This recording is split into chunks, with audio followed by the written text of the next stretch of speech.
പോലെ ബാലരാമപുരം ഹൗസിംഗ് കോളനിയിൽ നിന്നല്ലേ? അതായത് ഹർത്താൽ, ഈ കഴിഞ്ഞ ഹർത്താൽ ദിനത്തിൽ 14-ാം തീയതി അന്ന് ഈ മൂർഖൻ പാമ്പിനെ പിടിച്ചുകൊണ്ട് വരുമ്പോഴാണ് അതിനെ കാണിക്കാൻ പറ്റാത്ത കൗതുകം, ചിലർക്കുണ്ടായ കൗതുകവും അതിനെതിരെ അദ്ദേഹത്തിന് പറഞ്ഞു പരത്തിയ വാർത്തകളുമാണ് താൻ പാമ്പ് പിടുത്തം അവസാനിപ്പിക്കുകയാണ്, ഈ സേവനം എന്നേക്കുമായി അവസാനിപ്പിക്കുകയാണ് എന്ന് അദ്ദേഹത്തെ കൊണ്ട് എത്തിച്ചത്, വാവ സുരേഷിനെ കൊണ്ട് എത്തിച്ചത്. ആ അതിഥിയെ കാണാം, ഒപ്പം അദ്ദേഹത്തിന്റെ തീരുമാനവും കേൾക്കാം. സുരേഷ്, ഇതാണ് അതിഥി. കുഞ്ഞ് ചെറിയ പാമ്പ്, അത്ര വലിയ പാമ്പൊന്നുമല്ല, ചെറിയ പാമ്പാണ്.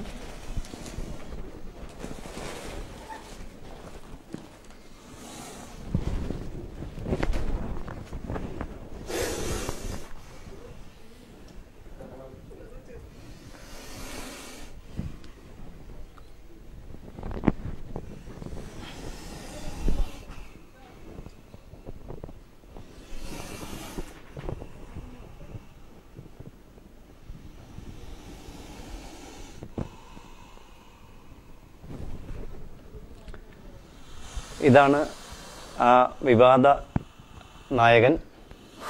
ഇദ്ദേഹത്തിനെ പിടിച്ചുകൊണ്ട് വരുമ്പോഴാണ് അവർ രണ്ടാമത് ഇദ്ദേഹത്തിന് ഞാൻ എൻ്റെ ഹർത്താൽ ദിനമായതുകൊണ്ട്, ഞാൻ സാധാരണ ടാക്സിയിലാണ് സഞ്ചരിക്കുന്നത്. ഹർത്താൽ ദിനമായതുകൊണ്ട് ഞാൻ ടൂ വീലർ ആക്റ്റീവിലാണ് പോയത്. അപ്പോൾ ഇത്രയും വലിയൊരു പാമ്പിനെ ആ ഡാഷിനകത്ത് ഇട്ടാൽ തിരിച്ചെടുക്കാൻ പാടാണ് ഒന്ന്. രണ്ടാമത്തെ കാര്യം, ഈ അതിഥിയെ പിടിച്ചുകൊണ്ട് നിൽക്കുമ്പോഴാണ് എനിക്ക് കുളത്തൂപ്പുഴ എന്ന് പറയുന്ന സ്ഥലത്ത് എൻ്റെ 62ാമത്തെ രാജവെമ്പാലയെ പിടിക്കാനായി അവിടെ നിന്ന് ആറോ റേഞ്ച് ഓഫീസർ സാറ് വിളിക്കുന്നത്. അതുകൊണ്ടാണ് ഞാൻ ഇദ്ദേഹത്തിനെ പെട്ടെന്ന് ഡാഷിലാക്കി അവിടെ നിന്ന് പോകുന്നത്. ഈ അതിഥിയെ പാമ്പുകളെ പിടിച്ചാണ് വെനം എടുക്കുമെന്നൊക്കെ പറയുന്നത്. അത് ഈ രണ്ട് വ്യക്തികളുടെയും അറിവില്ലായ്മയാണ്. പാമ്പിൻ്റെ വെനമെന്ന് പറഞ്ഞിരിക്കുന്നത് ഈ കണ്ണിൻ്റെ പുറകിൽ ഈ കവിളിങ്ങനെ വേർതിരിക്കുന്നതാണ് അതിൻ്റെ ഗ്ലാൻഡ്. അതെങ്കിലും ഈ രണ്ട് വ്യക്തികൾ അറിഞ്ഞു വെക്കുക. സാധാരണഗതിയിൽ ഞാനൊരു വേദിയിൽ കുട്ടികൾക്ക് അവയർനെസ് ക്യാമ്പിന് പാമ്പിനെ കൊണ്ടുപോകുമ്പോൾ പോലും അവയെ വേദനിപ്പിക്കാതെ വളരെ ലാഘവത്തോടെയാണ് അവയെ കുട്ടികളുടെ മുന്നിൽ പ്രദർശിപ്പിക്കുന്നത്, അല്ലെങ്കിൽ കാണിക്കുന്നത്. നിങ്ങൾ മറ്റ് ദൃശ്യമാധ്യമങ്ങൾ നിങ്ങൾക്ക് കാണാൻ കഴിയും, ചില ചാനലുകളിൽ അല്ലെങ്കിൽ പത്രങ്ങളിലൊക്കെ പാമ്പിനെ വെച്ച് ഡാൻസ് കളിക്കുന്നതൊക്കെ കാണാൻ കഴിയും. അതൊക്കെ ഈ ഈ ഗ്ലാൻഡ് റിമൂവ് ചെയ്ത പാമ്പുകളെ കാണുമ്പോൾ നിങ്ങൾക്കറിയാം, തല ഒട്ടിയിരിക്കുന്നു, തലയുടെ പിന്നുവശം ഒട്ടിയിരിക്കുന്നു, കവിള് ഉണ്ടാകത്തില്ല, വായി തുറക്കത്തില്ല. ഇതൊക്കെയാണ് ഇതിൻ്റെ പ്രത്യേകത. ഇവ ഇന്ത്യൻ ഫോറസ്റ്റ് ആക്ട്, ഞാൻ ആദ്യമായി പാമ്പിനെ പിടിച്ച് തുടങ്ങി കുറേ കാലം കഴിഞ്ഞപ്പോൾ ഞാൻ ആദ്യം മനസ്സിലാക്കാൻ ശ്രമിച്ചത് ഫോറസ്റ്റ് ആക്റ്റാണ്. ഫോറസ്റ്റ് ആക്ട്, പാമ്പുകൾ എത്ര ഷെഡ്യൂൾഡാണ്, ഏതൊക്കെ പാമ്പുകളാണ് ഷെഡ്യൂൾഡ്, ഏതൊക്കെ പാമ്പുകൾ ഷെഡ്യൂൾഡ് അല്ല, ഏതൊക്കെ പാമ്പുകളെ കയ്യിൽ വെക്കാം, ഏതൊക്കെ പാമ്പുകൾ ഏതൊക്കെ രീതിയിൽ അസുഖം വന്നാൽ മാത്രമേ 1-2 ദിവസം പാമ്പുകളെ വെക്കാൻ പാടുള്ളൂ എന്നുള്ളതൊക്കെ മനസ്സിലാക്കിയിട്ടാണ് ഞാൻ ഈ മേഖല തിരഞ്ഞെടുത്തത്. അപ്പോൾ ഓർമ്മിക്കുക, ഇതാണ് നമ്മുടെ ഈ രണ്ട് വ്യക്തികളുടെ മുന്നിൽ കാണിക്കുന്നതിനേക്കാളും, അല്ലെങ്കിൽ മുന്നിൽ കാണാൻ അവസരം ഒരുക്കുന്നതിനേക്കാളും, ഈ പീപ്പിൾ ചാനലിൻ്റെ അല്ലെങ്കിൽ പീപ്പിൾ TV-യുടെ ഈ പ്രോഗ്രാം കാണുന്ന എല്ലാ നല്ലവരായ, നല്ല മനസ്സുള്ള, എന്നെ സ്നേഹിക്കുന്ന, എനിക്ക് സ്നേഹിക്കാൻ കഴിയുന്ന എല്ലാ മലയാളികളും ഈ അതിഥിയെ പരിചയപ്പെടട്ടെ. ഇന്നലെ ഞാൻ എൻ്റെ വീട്ടിൽ കിടന്ന എല്ലാ പാമ്പുകളെയും കാട്ടിലേക്ക് വിട്ടു. ഈ അതിഥിയും ഈ കാട്ടുപാമ്പിനെയും ഈ നീർക്കോലിയും ഈ ചേര, ഇന്ന് രാവിലെ പിടിച്ച ചേരയും മാത്രമാണ് എൻ്റെ കയ്യിൽ ഇപ്പോൾ വീട്ടിലുള്ള സ്റ്റോക്കായിട്ടുള്ളത്. ഇനി എൻ്റെ വീട്ടിലുണ്ടെന്ന് പറയാൻ അതിഥികൾ ഒരു 1000-ഓളം മൂർഖൻ പാമ്പിൻ്റെ മുട്ടകൾ മാത്രമാണ്, മുട്ട വിരിയിക്കാനായി ഞാൻ തയ്യാറാക്കി വെച്ചിരിക്കുന്നു. എന്തായാലും എൻ്റെ തീരുമാനത്തിൽ നിന്ന് ഞാൻ ഒരിക്കലും പിന്നോട്ടില്ല. എൻ്റെ തീരുമാനം മാറണമെങ്കിൽ ഈ പറഞ്ഞ വ്യക്തികൾ, എന്നെക്കുറിച്ച് മോശമായി സംസാരിച്ച വ്യക്തികൾ, അതിൽ നിന്ന് അവരെന്തായാലും മാറുമെന്നുള്ളത് ഉറപ്പാണ്.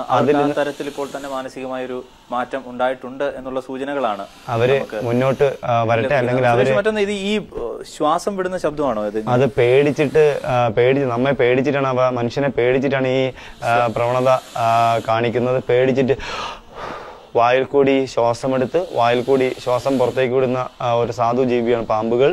ഇവ അവരുടെ ജീവൻ രക്ഷിക്കാൻ വേണ്ടി മാത്രമാണ് ഈ പ്രവണത കാണിക്കുന്നത്. നമ്മെ കടിക്കാനല്ല, എന്നെയോ നിങ്ങളെ ഒന്നും ഉപദ്രവിക്കാനല്ല. നിങ്ങൾക്ക് ആർക്ക് വേണമെങ്കിലും ഇതിൻ്റെ പിന്നിൽ വന്ന് നിൽക്കാം. നിങ്ങളെ അദ്ദേഹം കാണാൻ പോകുന്നില്ല, നിങ്ങളെ അദ്ദേഹം ഒന്നും ചെയ്യാൻ പോകുന്നില്ല. ഇദ്ദേഹത്തിന് 13 വയസ്സോളം പ്രായമുണ്ട്. അതാണ് ഇദ്ദേഹത്തിൻ്റെ പ്രത്യേകത. സ്പെക്ടിക്കിൾഡ് കോബ്ര എന്നറിയപ്പെടുന്ന, മൂർഖൻ എന്നറിയപ്പെടുന്ന ആൺപാമ്പാണ് ഇദ്ദേഹം. ഇതിനെയാണ് നമ്മുടെ പ്രേക്ഷകർ കാണട്ടെ. ഇതാണ് വിവാദ നായകൻ എന്നറിയപ്പെടുന്ന. തുടർന്നാണ് അന്ന് ഹർത്താലിന്റെ അന്ന് താൻ ഈ പാമ്പ് പിടുത്തം നിർത്തുകയാണ് എന്ന് അദ്ദേഹം പറഞ്ഞു. എന്തായാലും സുരേഷ്,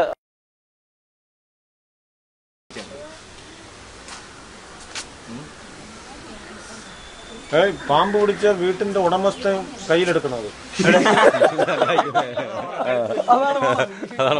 പേടിപ്പിക്കാതെ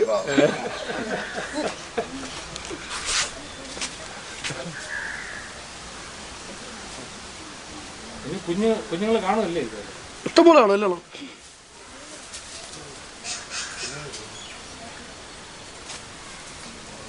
അവിടെ നിൽക്കുന്ന ആരെയും ഒരാൾ ഇഷ്ടപ്പെടില്ല. ആരാണ്?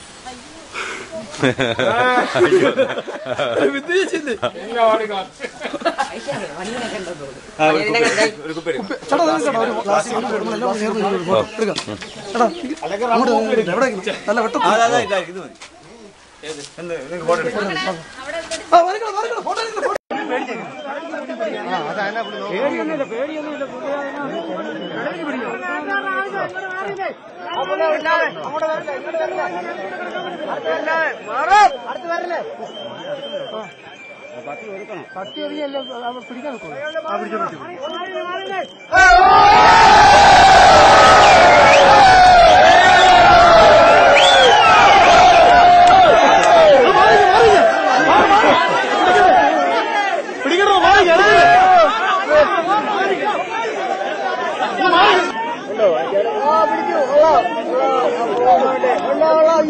എന്നെ കൊല്ലല്ലേ കൊല്ലല്ലേ ഞാൻ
ലോക്കൽസിനെ ഒന്ന് മാറ്റിക്കോ.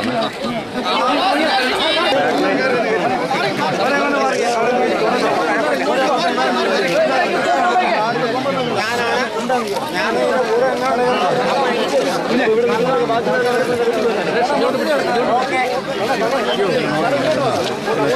എല്ലാം പറ്റിക്കാൻ ചെയ്യാൻ പറ്റില്ല. ഇത് കടിക്കാനുള്ള ടെൻഡൻസി മാത്രമേ ഉള്ളൂ ഇപ്പോൾ അവന്. അവരുടെ ആഗ്രഹം കൊണ്ടോ കേട്ടെ,